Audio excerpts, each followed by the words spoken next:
প্রিয় দর্শক, আজকের ভিডিওতে আমরা এমন এক কঠিন বাস্তবতার মুখোমুখি হব যা বোঝানো খুব কঠিন। ইসরায়েলি হামলার কারণে ফিলিস্তিনের শিশুদের জীবন কেমন হয়ে উঠেছে সেটি আজ আমরা দেখব। তাদের শৈশব, তাদের স্বপ্নগুলো ধ্বংস হয়ে যাচ্ছে প্রতিদিন। 17 আগস্ট 2024 গাজার মধ্য অঞ্চলে ইসরায়েলি বাহিনীর বোমা হামলায় একই পরিবারের 15 জন প্রাণ হারিয়েছে। সেই পরিবারের 9 জনই ছিল শিশু। তাদের জীবন শেষ হয়ে গেল এই যুদ্ধের অমানবিক তাণ্ডবের ফলে।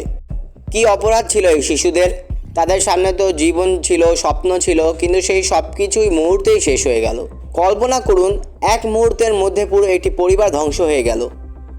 এই হামলাগুলোর পর লাখ লাখ মানুষ তাদের ঘরবাড়ি ছেড়ে পালাতে বাধ্য হয়েছে।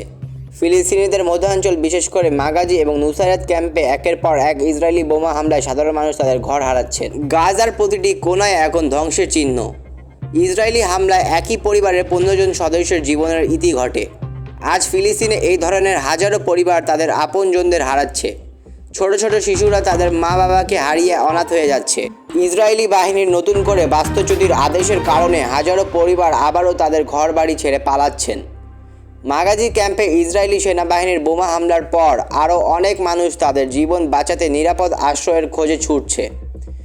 কিন্তু গাজায় এখন আর কোনো নিরাপদ জায়গা নেই। এই যুদ্ধের খবরগুলো যখন পড়ি বা দেখি, তখন একটা প্রশ্ন মাথায় আসে: মানবতা কোথায়? আমরা যারা এখানে নিরাপদে বসে আছি, আমাদের কতটা সহজ জীবন? আর সেই ফিলিস্তিনের মানুষগুলো যারা প্রতিদিন নিজেদের জীবন নিয়ে চিন্তায় কাটাচ্ছেন।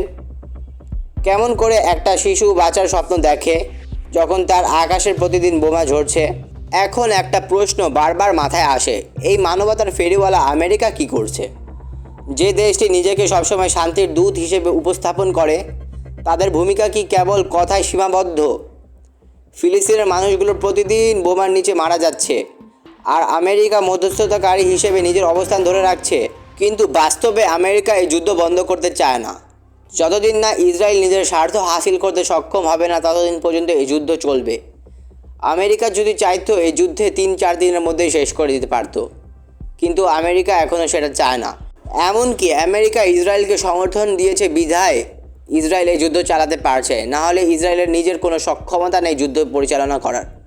আমার মনে হয় এই পুরো পরিস্থিতিতে আমেরিকার নীতি অনেকটাই দ্বিমুখী। তারা একদিকে শান্তির কথা বলে, অন্যদিকে এই সংঘাতে সরাসরি কোনো শক্তিশালী পদক্ষেপ নিচ্ছে না।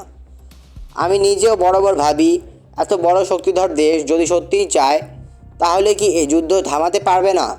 তাদের প্রতিদিনের এই নীতি আসলে কেবল নিজেদের স্বার্থ রক্ষা করার চেষ্টা কি না, সেই প্রশ্ন থেকেই যায়। আমেরিকার কথা না হয় বাদই দিলাম, আমাদের মুসলিম বিশ্ব এই গণহত্যা থামাতে কোনো পদক্ষেপ নিচ্ছে না।